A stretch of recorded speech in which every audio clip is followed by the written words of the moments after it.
오늘은 2022년도 맥주감사주일입니다. 맥주감사주일의 현세적인 의미는 지난 반년 동안 우리를 인도하시고 지켜주시고 복주신 하나님의 은혜에 감사하는 절기입니다. 맥주절의 유래는 그렇습니다. 하나님께서 광야에서 모세에게 하나님의 백성인 이스라엘 백성들에게 이렇게 명령하라 라고 주신 말씀입니다. 출애굽기 23장 16절에 의하면 맥주절을 지키라. 이는 내가 수고하여 밭에 뿌린 것에 첫 열매를 거둠이라. 그러니까 맥주감사주일은 여름 작물, 보리라든지 밀이라든지 이런 것들을 추수하고 하나님 앞에 감사하는 절기입니다. 그렇기 때문에 오늘 할렐루야 찬양대가 부른 곡은 절기를 몰라서가 아니라 맥주절의 본래의 의미를 추수로 보는 그런 아주 은혜스러운 찬양이었습니다. 그런데 똑같은 말씀을 신명기 16장 10절에서 이렇게 말씀합니다. 내 하나님 여호와 앞에 77절을 지키되. 77절은 맥주절의 다른 이름입니다. 여호와 앞에서 맥주절을 지키되 내 하나님 여호와께서 내게 복을 주신 대로 내 힘을 헤아려 자원하는 예물을 드리고. 하나님께서는 하나님 백성들에게 감사의 절기, 그러니까 맥주절, 또 수장절이라고 부르는 추수감사절, 이런 걸 지키되 이스라엘 백성들이 이제 가나안 땅에 들어가서 하나님이 주신 땅에서 농사를 져서 곡식을 추수하게 되거든 그것 가지고 하나님께 감사를 드려라, 그렇게 지시를 했습니다. 다시 말하면 지금 이 명령을 받을 때 그들은 광야에 있었고 광야에서는 맥주절이나 추수절을 지킬 수가 없었습니다. 자기 땅도 없었고 농사를 지을 수도 없었으니까요. 그러니 그 땅에 들어가서 추수하게 되거든 감사해라. 그런데 광야를 사는 이스라엘 백성들이 놓치지 말아야 될 것은 뭐였냐면 이 광야에서도 하나님이 자기들을 보호하시고 인도하시고 책임져 주신다는 사실입니다. 애굽으로부터 구원해 주셨고 구름 기둥과 불 기둥으로 보호하시며 메추라기와 만나로 먹이신다는 사실을 잊으면 안 되었습니다. 그렇기 때문에 그들이 비록 이 광야에서는 맥주절과 추수절을 지키지 못한다고 할지라도 그들은 하나님을 신뢰하며 하나님의 은혜에 대한 감사가 분명히 있어야 했습니다. 왜냐? 그들을 구원하셨고 지금 인도에 가시고 그 땅으로 이끌어 가시면서 먹이고 입히시기 때문입니다. 하지만 이스라엘 백성들은 이 광야에서 그 감사를 놓쳤습니다. 그래서 하나님을 원망했고 불평했고 감사하지 못했고 기뻐하지 못하며 억지로 이 광야를 살아갔습니다. 그래서 결국 출애굽 1세대는 가나안 땅에 들어가지 못했고 그리고 하나님이 주시는 더 큰 복을 누리지 못했습니다. 우리가 잘 알고 있는 하박국 선지자는 하박국 3장 17절과 18절에서 이렇게 얘기했습니다. 비록 무화과 나무가 무성하지 못하며 포도나무에 열매가 없으며 감람나무에 소출이 없으며 밭에 먹을 것이 없으며 우리의 양이 없으며 외양간에 소가 없을지라도 나는 여호와로 말미암아 즐거워하며 나의 구원의 하나님으로 말미암아 기뻐하리로다. 비록 무화과 나무, 포도, 감람나무 같은 열매가 없고 밭에 먹을 게 없고 내 우리의 양과 소가 없을지라도 나는 나를 구원하신 하나님 때문에 기뻐하며 산다. 결국 하박국의 얘기는 눈에 보이는 것의 많고 적음이 자신의 기쁨과 감사를 결정할 수 없다라는 고백입니다. 하박국이 살던 때가 어떤 때입니까? 하박국은 먹을 게 없고 열매가 없고 양과 염소가 없어서 힘든 것, 그 이상의 시대를 하박국은 살았습니다. 하나님의 백성이라고 하는 유다 왕국이 바벨론에 의해서 멸망당할 풍전등화 같은 그런 역사적인 시점에 있었고요. 하나님의 백성의 나라라고 하는 유다가 죄와 악행이 난무했습니다. 하나님을 찾는 신앙은 땅에 떨어졌고요. 신실한 신앙인을 찾아보기 어려운 때였습니다. 그러다 보니까 자연히 먹고 살기도 어려운 때가 됐습니다. 하박국은 그런 때를 살면서 모두가 악을 행하고 그러면서도 그들은 하나님을 원망하고 불신할 때 하박국은 믿음을 노래합니다.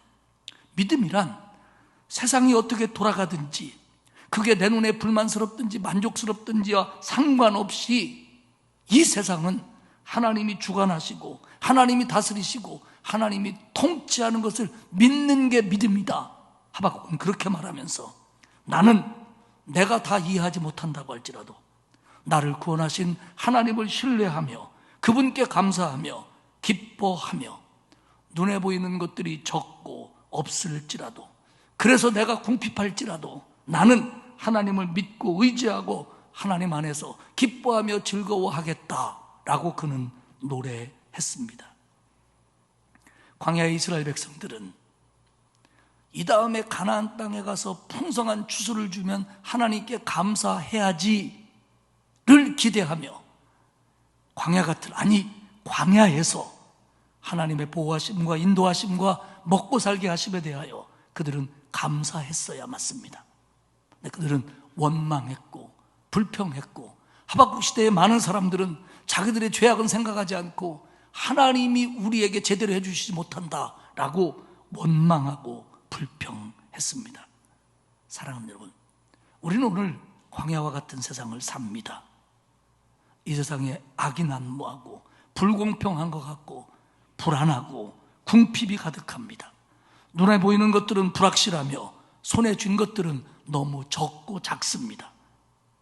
그래서 많은 사람들이 불평하고 원망하는 세상이지만 이 세상은 하나님이 여전히 다스리시고 계시고 우리는 지금 하나님의 손길에 이끌려 그곳으로 가고 있는 과정이기 때문에 지금 우리가 아플지라도 궁핍할지라도 내 뜻대로 안 될지라도 나를 구원하시고 나를 책임져 주시고 나를 인도하시고 나를 살게 하시는 하나님의 은혜를 느끼며 감사하며 기뻐하는 게 옳습니다. 그리고 하나님의 능력은 세상 사람들이 보는 기준에 의한 기쁨과 감사가 아니라 하나님의 능력은 그것이 부족할지라도 내 마음에 평강을 주시며 은혜를 주시며 기쁨과 감사를 줄 수 있는 충분한 능력이 하나님에게 있음을 믿고 신뢰할 때 우리의 마음은 평안해지며 우리 안에 또 다른 기쁨과 감사가 충만해질 줄로 믿습니다. 그런 저와 여러분이 되시기를 축복합니다. 오늘 사도행전 15장의 얘기도 지금 말씀드린 이런 감사의 눈으로 오늘 본문을 좀 보기를 바랍니다. 오늘 본문은 사도 바울이 이제 2차 전도여행을 시작하는 부분입니다. 우리가 지난 시간에 봤던 사도행전 15장, 기독교 역사 속에서 처음 공동회의라고 할 수 있는 예루살렘 총회가 끝났습니다. 그들은 참 의미 있는 결정을 합니다. 이방인에게 복음을 전하는 것이 하나님의 뜻이다. 그러니 우리는 예수 믿고 구원받은 이방인들에게 할례나 율법 준수라고 하는 무거운 것들을 구원의 조건인 양 강요하지 말자. 다만 우상 숭배와 음행과 그리고 피를 먹는 규례는 지키도록 권하자. 이렇게 그들은 결정합니다. 그래서 이 결정사항을 글로 적어 안디옥 교회에서 온 바울과 바나바에게 줘서 안디옥 교회와 이방 교회에 전하도록 했고, 오해가 없도록 예루살렘 교회에서 지도자였던 바사바라 하는 유다와 신라를 함께 가게 해서 이 글에 쓰여진 것들을 설명하고 위로하고 권면하도록 조치를 합니다. 이들을 안디옥으로 보내면서 예루살렘 교회는 공식 성명을 발표합니다. 성경에 공식 성명이라고 안 했지만 그렇게 봐도 될 것 같아요. 사도행전 15장 28절 29절입니다. 성령과 우리는, 이 얘기는 뭐냐면 이 결정이 성령의 역사 속에서 성령의 감동으로 결정한 것입니다. 우리는 그렇게 믿습니다. 그런 뜻입니다. 성령과 우리는 이 요긴한 것 외에는 아무 짐도 너희에게 지우지 아니하는 것이 옳은 줄 알았노니 할례 율법의 짐 지우지 않겠다. 우상의 제물과 피와 목매어 죽인 것과 음행을 멀리할지니라. 이에 스스로 삼가면 잘 되리라. 평안함을 원하노라 하였더라. 이게 예루살렘 교회의 공식 성명입니다. 이걸 글로 적어서 바울과 바나바가 그리고 유다와 신라가 안디옥 교회로 갑니다. 그리고는 15장 35절에 보면 바울과 바나바는 안디옥에서 주하며 수다한 다른 사람들과 함께, 수다 떠는 다른 사람이 아니고 많은 다른 사람, 수다한 다른 사람들과 함께 주의 말씀을 가르치며 전파하니라. 여러분 보십시오. 지금 안디옥 교회는 몇 명의 사역자들이 있었습니다. 그 중에 대표적인 사람이 바울과 바나바지요. 근데 오늘 본문을 보면 그들뿐만 아니라 수다한 사람들이, 많은 사람들이 주의 말씀을 가르치며 전파했다. 전파했다고 하는 것은 안 믿는 사람들에게 복음을 전하는 것이고, 가르쳤다고 하는 사람들은 그렇게 해서 돌아온 사람들에게 말씀을 가르치는 겁니다. 이게 바울과 바나바라고 하는 목회자만의 영역이 아니라 그 당시에 예수 믿고 구원받은 온 교회 성도들이 이 일에 몸과 마음과 시간을 바쳤다는 겁니다. 사랑하는 여러분, 교회 일은 목회자나 장로님이나 몇몇 오래 믿고 은사나 사명이 투철한 사람만 하는 게 아니라 우리 모든 신자들이 하나님의 말씀을 전하고, 그리고 교사가 아니더라도 나보다 믿음 약한 자들에게는 믿음으로 권면하고 가르치는 사명이 우리 모두의 사명이고 교회의 할 일이라는 걸 마음에 새기시기를 축복합니다. 그렇게 하고 있는 중에 36절에 보면 며칠 후에 바울이 바나바더러 말하되 우리가 주의 말씀을 전한 각 성으로 다시 가서 형제들이 어떠한가 방문하자 하고, 며칠 후에, 얼마 후에, 몇 주 혹은 몇 달이 흘렀을지도 모릅니다. 바울이 얘기합니다. 바나바에게 우리 1차 전도여행 때 복음을 전한, 그래서 세워진 교회들이 있지 않냐. 구브로, 비시디 안디옥, 이고니온, 루스드라, 더베 이런 데 가가지고 그들이 그 어려움 속에 어떻게 신앙생활하고 있는지, 믿음은 잘 자라나고 있는지, 문제는 없는지 우리 그거 돌아보고 그들을 격려하고 기도해주고 말씀을 전하고 그럽시다. 이 일에 대하여 바나바는 흔쾌히 마음을 같이 합니다. 그래요, 우리 가서 그들을 만나고 다시 격려하고 기도해주고 믿음을 좀 튼튼하게 해주고 돌아옵시다. 그랬는데 이 일을 하자는 것에 대해서는 마음이 합쳐졌는데 한 가지 사실, 누구를 데리고 가냐에 대해서는 두 사람이 의견이 달랐습니다. 37절에 보면 바나바는 마가라 하는 요한도 데리고 가자 했습니다. 마가가 누굽니까? 바나바의 사촌입니다. 바나바는 이 마가도 바울과 바나바와 함께 같이 가고 싶었습니다. 근데 바울은 생각이 달라요. 38절에 보면 바울은 밤빌리아에서 자기들을 떠나 함께 일하러 가지 아니한 자를 데리고 가는 것이 옳지 않다 하여, 바울이 반대한 이유는 분명했습니다. 1차 전도여행 때 바울과 바나바가 갈 때 마가도 갔는데 구브로 가서는 그런 대로 견디더니 구브로에서 배 타고 다시 나와 밤빌리아 버가에 왔을 때 이제 바울과 바나바가 갈라디아 쪽으로 가려고 하니까 마가는 슬그머니 거기서 꽁무니를 빼서 예루살렘으로 돌아갔습니다. 바울은 그때 마가에 대한 실망감이 컸고 그때 받은 상처가 아직도 그대로 남아 있습니다. 그렇기 때문에 마가는 아직 선교 여행에 데리고 가기에는 어리고 부적절하고 성숙되지 못되었다라는 게 바울의 흔들리지 않는 생각입니다. 마가가 그때 왜 돌아갔느냐에 대해서 성경은 자세하게 말하고 있지 않지만 전체적인 문맥으로 볼 때 젊은 마가가 그 일에 동참하는 게 너무 힘들어서 중도에 포기하고 간 것이 분명합니다. 바울도 그렇게 생각해서 38절에 뭐라고 하냐면 자기들을 떠나 함께 일하러 가지 아니한 자, 마가는 우리를 떠나서 그 일을 하지 않았다라고 얘기합니다. 일입니다. 이방 도시들을 방문하여 유대인과 이방인들을 만나고 그들에게 복음을 전하고 말씀을 가르치는 거, 이거 먼 길을 걸어야 되고 땀 흘려야 되고 수고해야 되고 정말 힘든 일입니다. 그런데 이 일을 마가가 견디지 못하고 돌아갔으니까 이번에도 그 일을 해야 되는데 마가는 적절하지 않다는 겁니다. 바울의 생각은 분명했습니다. 자격 미달이라는 겁니다. 아직은 아니라는 겁니다. 바나바의 생각은 달랐습니다. 시간이 조금 흘렀으니까 그래도 다시 한번 기회를 줘야 되는 거 아니냐, 이게 바나바의 생각입니다. 바울은 마가로 인한 실망감이 컸습니다. 상처가 컸습니다. 그래서 현실적인 선교를 생각할 때 마가가 도움이 되지 않는다는 겁니다. 바나바는 목회적인 생각을 했을 겁니다. 인척이니까 끌렸기도 하겠지요. 비록 잘못했지만 그에게 기회를 주는 게 맞는 거 아니냐, 이 생각입니다. 그런데요, 이게 조율이 안 되는 겁니다. 39절에 보면 서로 심히 다투어 피차 갈라서니, 굉장히 다퉜습니다. 이 말은 어떤 의미냐면 두 사람 사이에 심한 감정의 갈등의 골이 깊었다는 뜻입니다. 문자적으로는 행동이나 감정이 날카로웠다는 겁니다. 서로 생각이 다르다 보니까 자기의 주장과 의견을 말했고, 그러다 보니까 이게 합쳐지지 않고 다퉜어요. 그리고 상처만 받고 해결되지 못한 채 둘은 갈라섭니다. 사도행전을 기록했고 이 자리에 함께 있었던 누가는 누구의 편도 들지 않고 담백하고 솔직하게 이 사실을 기록합니다. 바울과 바나바가 누굽니까? 초기 기독교 역사 속에서, 특별히 선교 역사 속에서 선구자들입니다. 그리고 신실한 하나님의 종이고 사도들입니다. 이 두 사람이 싸웠어요. 심히 다퉜어요. 그리고 끝까지 해결 못하고 갈라섰습니다. 바나바는 사도행전 4장에서 위로의 아들이라고 소개했고요, 11장에서는 바나바는 착한 사람이요 성령과 믿음이 충만한 사람이다, 그렇게 얘기했습니다. 바울은 누굽니까? 그는 율법에 능통한 자고 예수 그리스도를 믿는 자를 박해하는데 열심히 했던 자지만 주님을 만나고 나서 완전히 바뀌어서 복음의 전도자가 되었고 수많은 기사와 이적을 나타내며 많은 복음의 열매를 거둔 복음의 선구자입니다.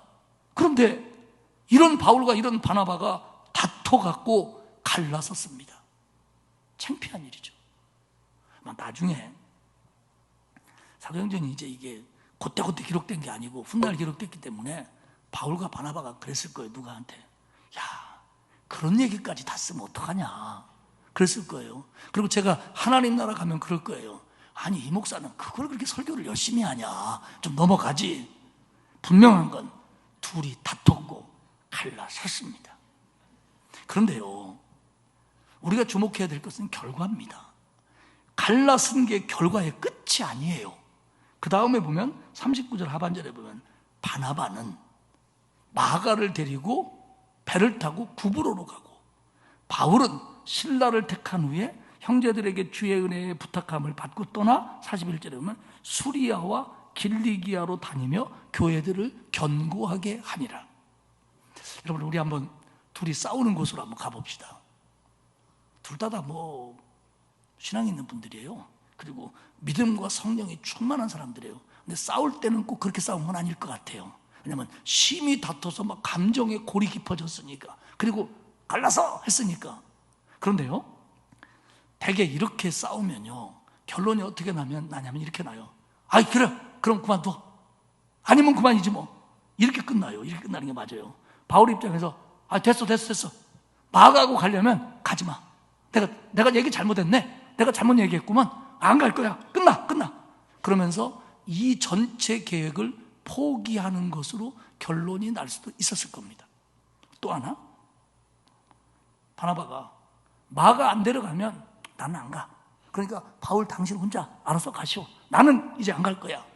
이러든지, 아니면 바울이 당신이 그렇게 마가를 데리고 가고 싶으면 가셔. 마가 데리고 가셔. 나는 안 가. 당신이 가셔. 이렇게 했을 것 같아요. 제가 좀 싸워봤는데요, 되게 싸우면 이렇게 결론이 나요. 때려치든지 한 사람이 포기하든지 이렇게 결론이 나는 게 맞는데, 근데 결론이 두 사람 다 갈라서서 각자의 길을 가는데 원래의 목적을 향해서 간다는 겁니다. 바나바는 마가를 데리고 구브로로 갔습니다. 이게 뭡니까? 바울과 바나바가 첫 번째 전도여행을 떠나면서 갔던 바나바의 고향 구브로 섬입니다. 원래 거기 가려고 했던 데예요. 거기를 바나바와 마가가 갑니다. 그리고 바울은 신라를 데리고 터키로 들어가서 육지를 돕니다. 여기도 1차 전도여행 때 갔던 데고 사도 바울과 바나바가 가려고 했던 데예요. 싸웠지만, 그래서 감정의 골이 깊어졌고 갈라서 이것까지 했지만, 둘은 그래도 자기들의 사명을 깨닫고 원래의 목적지에 두 팀이 되어 갔다라고 하는 겁니다. 여기서 우리는 바울은 왜 신라를 데리고 갔을까라는 궁금증이 생깁니다. 그렇게 잘 알던 사이는 아니었습니다. 그런데 바울이 가서 예루살렘 총회를 하면서, 특별히 예루살렘 교회가 결정된 문안을 바울과 바나바에게 주며, 그리고 유다와 신라에게 이것을 가지고 가서 설명하라고 했을 때 예루살렘에서 수리와의 안디옥까지 굉장히 거리가 멉니다. 이 길을 걸어가면서 바울은 신라와 교제했을 겁니다. 여러분, 사람이요 제법 긴 시간 여행하면 그 사람의 속을 다 알게 됩니다. 바울은 그때 신라에게 굉장히 좋은 생각을 가졌을 겁니다. 그리고 신라가 와서 안디옥 교회 사람들을 설득하고 설명하고 권고할 때 그의 영성도 보았을 겁니다. 그래서 이번에는 신라 같은 사람이 가는 것이 적절하다라고 바울은 생각했고, 바울은 신라를 데리고 육지를 돌면서 교회들을 견고하게 합니다. 다투었습니다. 상처받았습니다. 갈등이 있었습니다. 그래서 갈라섰습니다. 그러나 처음 계획인 주의 말씀을 전한 1차 전도여행에 전하면서 교회들을 세웠던 그 성읍들을 돌아보며 격려하고 권면하는 목적은 그대로 해냅니다. 사랑하는 여러분, 하나님의 일은요 우리 사람들이 꼭 만장일치로 하나가 되어야만 하나님이 일하시는 건 아닙니다. 물론 하나가 되고 일치되는 게 덕스럽고 효과적입니다. 그러나 우리가 어리석어서 하나가 되지 못한다고 할지라도, 일치되지 않는다고 할지라도 하나님은 하나님의 일을 하십니다. 인간의 의견이 달랐기 때문에 하나님이 일을 하지 못한 경우는 없습니다. 하나님은 하십니다. 근데 우리가 여기서 놓치지 말아야 될 건 뭐냐면, 그러면 구브로도 갔고 길리기아도 갔고 수리아 지역도 갔으니까 일은 해냈다고 하자. 그러면 사람들은 어떻게 됐냐? 거기서 바울이 받은 상처, 바나바가 받은 그 아픔, 마가의 그 상한 자존심, 이런 것들은 내버려 두고 그들이 교회만 돌아보면 된 거냐? 우리는 이렇게 생각할 수 있습니다. 하나님이 이 상처들을 어떻게 치유하셨는지 우리는 주목할 필요가 있습니다. 바울도 상처 많이 받았을 겁니다. 아니, 내가 마가가 싫어서 그런 게 아니라 그가 성숙되지 못해서 그런 거고, 그가 성숙되지 못했다는 건 지난번에 중간에서 도망친 거 보면 바나바도 잘 알 텐데 어떻게 자기 사촌이라고 여기서 데려가자고 하느냐. 나는 바나바를 이해할 수가 없다. 바나바가 그 정도밖에 안 됐다는 게 나는 참 마음이 아프다. 어쩌면 바울은 그랬을지도 모릅니다. 바나바의 입장을 보십시오. 바울이 다메섹으로 예수 믿는 사람들 핍박하고 잡아오려고 가다가 주님 만나잖아요. 꼬꾸라지잖아요. 그래서 다메섹에서도 복음을 전했잖아요. 그리고 예루살렘으로 왔는데 예수 믿는 사람들이 아무도 바울을 인정해 주지 않는 거예요. 왜? 그가 어떤 박해자로서 예루살렘에서 무슨 짓을 했는지 알고 있거든요. 다 바울을 멀리하고 있을 때 아니라고, 이 사람 예수님 만났다고, 돌아섰다고, 정말로 복음 전하는 사람으로 바뀌었다고 이렇게 예루살렘 교회 소개하고 예루살렘 교회 마음문을 열게 한 사람이 바나바입니다. 또한 사도 바울이 예루살렘을 떠나 자기 고향 다소에 가서 은둔성 사역을 하고 있을 때 바나바가 찾아가서 당신 안디옥에 와서 나하고 함께 일합시다. 그래가지고 그를 끌어내어 안디옥 교회에서 함께 동역하게 한 사람도 바나바입니다. 그러면 제가 바나바라면 바울한테 무지하게 서운했을 것 같아요. 아니, 사도 바울이 예루살렘 교회에서 안디옥 교회에서 지금 그렇게 일할 수 있게 한 것이 내가 얼마나 거기에 노력을 많이 했는데, 아니 바울이 내 마음을 몰라주고 이것도 하나 동의를 못 해주냐고. 아, 나 그렇게 안 받는데 참 바울 같은 사람이라고 그렇게 생각했을 거예요. 마가는 또 어떻습니까? 자기 때문에 바울하고 바나바하고 싸우고, 그때 자기가 좀 잘못은 했지만 나도 이제 마음 새로 잡고 기도하고 은혜 받고 좀 하려고 그러는데 나 좀 봐주면 안 되나? 나 좀 데려가면 안 되나? 굉장히 자존심 상했을 거예요. 상처받았을 거예요. 그런데요, 신약성경을 쭉 읽어보면 하나님이 이런 부분을 다 다스려 주셔요. 어떻게 하시냐면, 사실 문제의 핵심은 뭐냐면 바울과 바나바 사이에는 문제가 없었어요. 1차 전도여행도 그 어려움을 함께 겪었고, 또 이 이방인의 율법 준수 문제 가지고 다툼이 일어났을 때도 그 문제도 예루살렘에 가서 같이 해결했고, 그리고 지금도 2차 전도여행을 다시 떠나자는 것도 둘이 합의한 사항이에요. 바울과 바나바는 문제가 없었어요. 문제는 바울이 마가를 신뢰하지 못하는 거예요. 마가는 바울 때문에 무지하게 상처받았을 거예요. 근데 이 부분이 해결이 되는데 한 10년쯤 지나서 마가가 베드로하고 굉장히 가까이 동역하고 있는 것이 성경에 포착이 됩니다. 그 안에 것들은 기록을 안 했으니까 잘 모르지요. 기록된 부분만 얘기하는 겁니다. 베드로전서 5장 13절에 보면 베드로가 이렇게 얘기합니다. 바벨론에 있는 교회가 너희에게 문안하고 내 아들 마가도 그리하느니라. 마가가 베드로 아들이 아니에요. 그런데 베드로의 믿음의 아들이라는 거예요. 사실 베드로하고 마가의 관계는 오래됐어요. 마가가 누굽니까? 바로 예수님께서 최후의 만찬을 나눴던 그 마가의 다락방, 120명이 모여서 기도하며 성령이 임했을 장소로 보이는 마가, 그러니까 마리아의 아들 마가. 이 마가는 어렸을 때부터 예수님을 받고 베드로를 받습니다. 그리고 바나바를 따라서 바울을 따라 다녔는데 일이 꼬였고 그는 이제 베드로와 함께 동역을 하고 있는 게 포착이 됩니다. 이 얘기는 뭐냐면 마가가 이 아픔을 겪었지만 영적으로나 사역적으로나 목회적으로 완전히 회복되어 훌륭한 하나님의 일꾼이 되어 있었다는 얘기입니다. 마가가 누굽니까? 마가복음의 저자입니다. 마가는 자기가 어렸을 적부터 경험했던 예수님, 그리고 자기가 경험하지 못한 것들을 베드로에게 듣고 복음서를 쓰는데 그게 바로 마가복음이고 4개의 복음서 중에서 가장 먼저 쓰여진 것이 마가복음입니다. 마가가 이렇게 훌륭한 사람으로 성장을 합니다. 그런데 그것으로 끝나는 게 아니라 골로새서 4장 10절에 보면 마가가 다시 바울과 한 팀이 되어 있음을 보게 됩니다. 그리고 더 의미 있는 건 디모데후서 4장 11절에 디모데후서는 사도 바울이 로마 감옥에 갇혀서 빌립보서, 에베소서, 골로새서, 빌레몬서라고 하는 옥중서신을 쓰고 그리고 그 감옥에서 나와 사역하다가 다시 잡혀서 마지막에 쓴 서신이 디모데 전후서고 그 마지막에 디모데 후서입니다. 디모데 후서의 마지막 장인 4장에서 뭐 선한 싸움 싸우고 이렇게 하고 나는 이제 달려갈 길을 마치고 하나님이 나한테 면류관을 줄 거다 그런 얘기 쭉 하고 11절에 뭐라고 얘기하냐면 누가만 나와 함께 있느니라. 사도 바울은 지금 순교 직전입니다.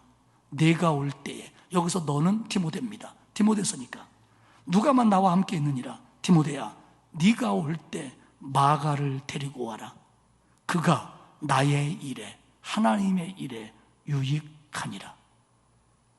사도 바울은요, 마지막 순교를 앞둔 직전에서 그 자기에게 죽음이 오고 있다는 걸 느끼는 순간에 그는 디모데에게 마가를 좀 데려오라고 그러는 겁니다. 마가가 보고 싶다고. 전에는 그가 무익하여 하나님의 일에 도움이 안 된다고 생각했던 바울인데 뭐라고 하냐면 그가 나의 일에, 하나님의 일에 유익하니라. 마가를 좀 데리고 와라. 내가 마가가 보고 싶다.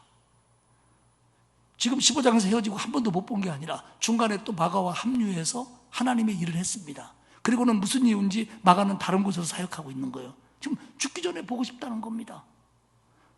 마가가 이렇게 되기까지는 베드로의 노력도 있었을 때고요, 바나바의 양육이 굉장히 컸을 걸로 봅니다. 결국 뭐냐면 바나바와 바울의 문제도 바울과 마가의 문제도 하나님께서 해결해 주셔서 그들이 서로 성숙되어 가면서 이런 문제들을 받아들이며 서로에게 소중한 사람이 됐다는 겁니다. 사도행전 15장에서 바울과 바나바의 이 다툼은, 그리고 거기서 생긴 갈등과 상처는 시간이 흐르면서 해결이 되었고, 그리고 성숙되어 가면서 서로를 더 아끼게 됩니다. 다시 오늘 본문으로 돌아가서 41절에 이렇게 얘기합니다. 수리아와 길리기아로 다니며 교회들을 견고하게 하니라.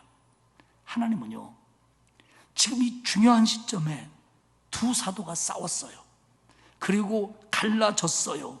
그런데 하나님은 그들을 받으시고 그들을 쓰셔서 하나님의 교회들을 견고하게 하십니다. 할렐루야. 여러분, 참 감사한 건 우리가 실수하고 또 고집스럽고 잘못 생각하고 어떤 데는 갈등도 하고 다투기도 하고 상처를 주고받기도 해요. 그런데 하나님은 너희는 왜 그랬어? 이거보다는 그런 우리를 받아주시고 붙들어 주시고 다시 은혜를 주시고 새롭게 하시고 성숙시키셔서 하나님의 일을 하게 하신다는 거예요.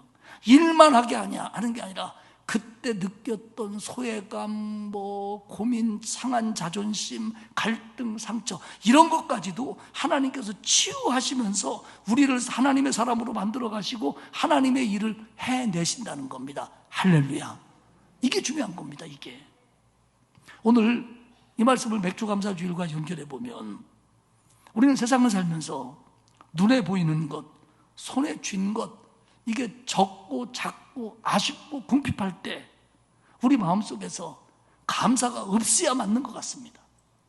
세상 사람들은 그런 것들이 만족스러울 때 만족감이 생기고 감사가 나옵니다. 그런데 하나님의 은혜는 부족함이 있는 우리를 써서 하나님의 큰 일을 이루듯이 하나님의 은혜는 우리가 적고 작고 아쉽고 궁핍한데도 불구하고 우리에게 은혜를 주셔서 그것 가지고도 살게 하시고 더 중요한 건 기쁘게 하시고 감사할 수 있도록 만들어주시는 능력이 하나님으로부터 온다는 걸 믿으시기를 바랍니다. 그렇기 때문에 우리는 하박국의 얘기처럼 눈에 보이는 것이 다가 아니라는 거예요. 아니, 우리는 눈에 보이는 것이 다인 줄 알지만 하나님의 은혜는 그것들을 극복할 수 있도록 우리에게 깨달음과 은혜를 주십니다. 할렐루야. 그렇기 때문에 감사가 나올 수 있는 거예요. 그렇기 때문에 사역할 수 있는 것이고 그렇기 때문에 열매를 맺을 수가 있는 겁니다. 여러분, 목회하면서 다른 사람 관두고 저 자신을 볼 때 저같이 부족하고 잘못 생각하기도 하고 고집부리기도 하고 갈등도 일으키고 또 남한테 상처도 주고 또 상처도 받고 그러는 이 부족한 사람이 정말로 그냥 말이 아니라 부족한 사람이 목사가 되어서 이 큰 하나님의 일을 조금이나마 감당할 수 있게 하시는 게 뭐냐? 이게 하나님의 은혜란 말이에요. 그러니까 그걸 생각하면 감사할 수밖에 없고 그걸 생각하면 눈물이 나고 기뻐할 수밖에 없는 거예요. 우리의 삶도 마찬가지예요. 아니, 넉넉하고 많으면 감사하지 않을 사람이 어디 있어요? 그런데 그렇지 않은데도 기뻐하고 평안하고 감사할 수 있는 게 이게 어디서 나오는 거냐? 하나님이 우리에게 주는 힘입니다. 이게 하나님이 주신 은혜입니다. 사랑하는 여러분, 광야 같은 세상을 살고 있습니다. 그러나 하나님은 여전히 우리를 붙들어 주시고 여전히 인도하시고 여전히 우리를 책임져 주십니다. 그리고 우리를 쓰십니다. 이 은혜를 기억하시면서 자존심 상할 것도 없고 상처받을 것도 없고, 아니 그렇더라도 또 하나님이 회복시켜 주시고 부족하고 아쉬워서 기죽을 것도 없고 그것도 하나님이 책임져 주시니까 그렇게 믿고 기뻐하며 감사하며 평안하게 하나님의 좋은 일꾼으로 새롭게 서기를 주님의 이름으로 축복합니다. 하나님 아버지 고맙습니다. 우리 같은 죄인들을 구원하셔서 하나님의 자녀 삼아주시고 허물과 부족이 많은 줄 알면서도 붙들어 주시고 하나님의 교회를, 하나님의 일을 세워가시며 넓혀가시니 고맙습니다. 하나님, 하나님의 은혜가 내게 있음에 감사하게 하시고 기뻐하게 하시고 자부심을 가지고 하나님의 좋은 일꾼 되게 하시고 광야 같은 세상을 살면서 적어서 궁핍해서 아쉬워서 부족해서 안타까워하는 마음들이 있을지라도 하나님이 그 모든 것 속에서도 나를 책임져 주심을 믿고 하나님의 인도하심을 따라가며 감사하며 기뻐하는 우리 모두가 될 수 있도록 은혜를 베풀어 주옵소서. 그리고 그 하나님의 크신 은혜가 그 모든 것들을 이겨내고 극복할 수 있도록 복의 복을 내려 주옵소서. 감사드리며 예수님의 이름으로 기도합니다. 아멘.